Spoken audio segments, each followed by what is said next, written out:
कौन बोला था कि राजनीति उबाऊ और टॉक्सिक होती है? या तो जेएनयू से होगा या फिर नया नया किसी कॉन्वेंट से निकला होगा। अन्यथा भारतीय राजनीति में कभी ना कभी कुछ ऐसा घटित हो जाता है जिसके पीछे हर व्यक्ति उत्सुक होता है कि अब आगे क्या। उदाहरण के लिए फेक न्यूज के नाम पर हर दिन कांग्रेस को पुनर्स्थापित करने के हसीन स्वप्न देखने वाला द वायर के अब कुछ ऐसे हाल होंगे।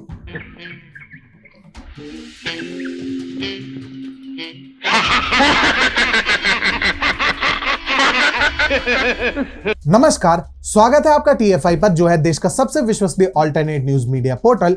और मैं अनिमेश पांडे आपको अवगत कराऊंगा कि कैसे द वायर को अमित मालवीय ने नामजद किया और कैसे द वायर अपने आप को बचाने हेतु देवेश कुमार को बलि का बकरा बनाना चाहता है। इससे पूर्व कि हम आगे बढ़े, यदि आपको हमारे विचार पसंद आते हैं तो आप हमारे वीडियो को लाइक कर सकते हैं एवं आप हमारे चैनल को अवश्य सब्सक्राइब करें और हमारे फेसबुक पेज को भी फॉलो करें।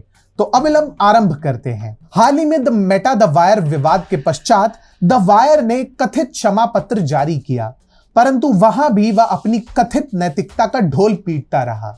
इससे क्रोधित होकर भाजपा सोशल मीडिया प्रभारी अमित मालवीय ने द वायर की खटिया खड़ी करने की ठान ली। उन्होंने द वायर के विरुद्ध सिविल और क्रिमिनल दोनों दायरों के अंतर्गत याचिका दायर करने का निर्णय किया है। परंतु द वायर ने इनका क्या बिगाड़ा था? क्या बिगाड़ा बंधुवर? खेल सारा इन्हीं से तो प्रारंभ हुआ था। द वायर ने भारतीय जनता पार्टी के सोशल मीडिया प्रमुख अमित मालवीय को मेटा से ताकतवर बताने वाली रिपोर्ट छापी थी, जिसे भारी फजीहत होने के बाद कंपनी ने अपनी वेबसाइट से हटा लिया था। बता दें कि वामपंथी वेब पोर्टल ने एक रिपोर्ट प्रकाशित किया जिसमें यह दावा किया गया कि अमित मालवीय इतने शक्तिशाली है कि फेसबुक या इंस्टाग्राम पर कोई पोस्ट अच्छी ना लगने पर उसे तुरंत हटवा सकते हैं। परंतु मेटा के कम्युनिकेशंस हेड एंडी स्टोन ने इस पूरी खबर को फर्जी और बनावटी करार दिया और उन्होंने कहा कि बनावटी दस्तावेजों के आधार पर द वायर ने इस रिपोर्ट को तैयार किया है।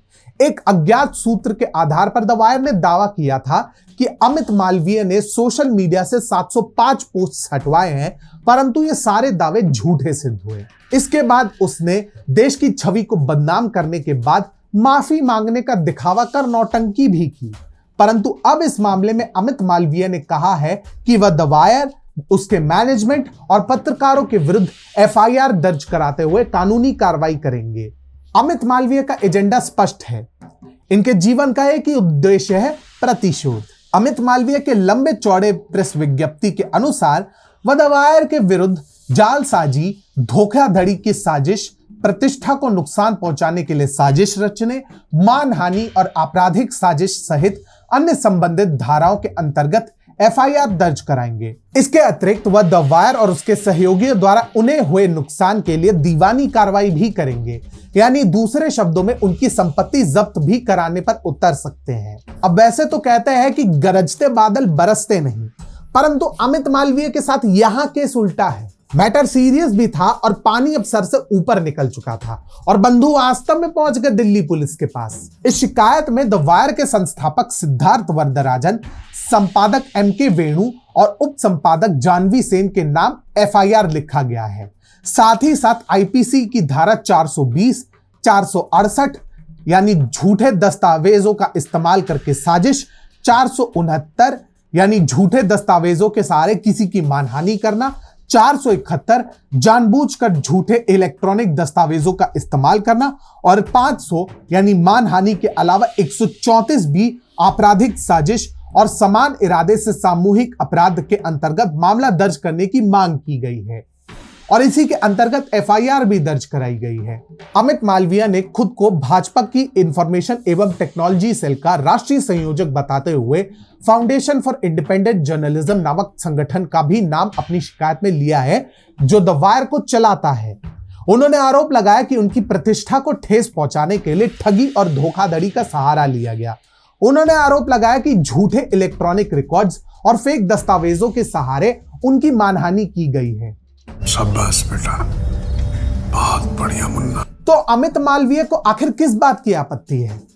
कहने को द वायर ने अपनी फेक रिपोर्ट के लिए पाठकों से माफी मांग ली, परंतु अभी तक मेटा, अमित मालवीय और अन्य लोगों से कोई क्षमा याचना नहीं की। इस बारे में अमित मालवीय ने कहा, स्टोरी वापस लेने के बाद भी द वायर ने मेरी प्रतिष्ठा को खराब करने और मेरे पेशेवर करियर को गंभीर नुकसान पहुंचाने के बावजूद मुझसे माफी नहीं मांगी है। उन्होंने कहा, द वायर की मेटा स्टोरी ने माहौल को खराब कर दिया है और मेरी जिम्मेदारी के कार्यों को पूरा करने के लिए वर्षों से बनाए गए रिश्तों और विश्वास को बुरी तरह से प्रभावित कर दिया है। उन्होंने यह भी कहा है कि इस बारे में उनके पास द वायर और उसके प्रबंधन या रिपोर्टरों के विरुद्ध उचित कानूनी कार्रवाई करने के अलावा कोई विकल्प नहीं बचा है। परंतु आपको क्या लगता है, कथा यही समाप्त हो जाती है? नहीं बंधु, नहीं। यही से असली मजा प्रारंभ होता है। एक मुकदमा अभी और हुआ है और वो भी द वायर की ओर से, परंतु अमित मालवीय पे नहीं, देवेश कुमार पर। अब आप सोच रहे होंगे कि ये देवेश कुमार कौन है भाई? देवेश कुमार वही है जिन्होंने टेक फॉग और मेटा द वायर प्रकरण पर पूरा मायाजाल रचा था। ये द वायर के कथित टेक एक्सपर्ट थे और जब मामला हाथ से बाहर निकल गया तो जनाब पतली गली से सभी अकाउंट डिलीट कर खिसकते बने। परंतु इनकी दिक्कतें वहीं पर समाप्त नहीं हुई। जब देवेश कुमार पर शिकंजा कसने लगा तो सिद्धार्थ वरदराजन प्रारंभ में सर्वशक्तिशाली महारक्षक बनकर देवेश के बचाव में आ गए। उन्होंने कहा, बात केवल देवेश की नहीं है, बात मेरी भी है। मैं भी स्टोरी में बराबर इन्वॉल्व था। अब ये इतने कर्तव्यनिष्ठ है कि देवेश को ही बलि का बकरा बना गए। एंड देवेश भी लाइक, पार्टी बदल लिया साला। द वायर कितना सफेद झूठ बोलता है इसका अंदाजा आप इसी बात से लगा सकते हैं कि स्क्वायर स्पेस कंपनी के तकनीकी विशेषज्ञ ब्रेंट किमेल ने भी द वायर को लताड़ते हुए कहा था कि उसके दावे सही नहीं है। वह एंडी स्टोन के साथ काम कर चुके हैं और उनका कहना है कि भले ही एक दशक से उन दोनों की बातचीत नहीं हुई, लेकिन उन्होंने पहले कभी एंडी स्टोन को उस भाषा में बात करते नहीं देखा जैसा कि उक्त ईमेल्स में दिख रहा है। द वायर ने दावा किया कि @fb.com ईमेल एड्रेस पर भेजे गए उसके ईमेल को वहां किसी ने खोला और पढ़ा। इसका उसके पास सबूत है। इसके लिए उसने सुपर ह्यूमन तकनीक का सहारा लिया जो दिखाता है कि किसी के द्वारा भेजे गए ईमेल को कितनी बार खोला गया।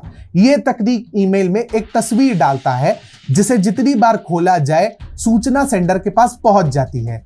प्राइवेसी का झंडा बरदार बनने का नाटक करने वाले द वायर की यह हरकत प्राइवेसी का ही खुला उल्लंघन था। अब मामला यहीं पर नहीं थमा था। द वायर है भैया, वो ऐसे कैसे थम जाता? उसने पलटकर आरोप लगा दिया कि उसके टेक एक्सपर्ट का ईमेल ही हैक हो गया। अब ये तो वही बात हो गई भैया कि पाकिस्तान आतंकवाद पर विलाप कर रहा है। उसके बाद द वायर किस्म किस्म के दावे कर अपने खबर को सही साबित करने में लग गया, परंतु हाथ कुछ नहीं आया। अब यहां पर देखना यह रोचक होगा कि तीनों जब न्यायालय में मिलेंगे तो किसकी लंका पहले लगती है। परंतु जो भी कहिए, हानि केवल और केवल वामपंथी और फेक न्यूज मंडली की ही होगी। नमस्कार।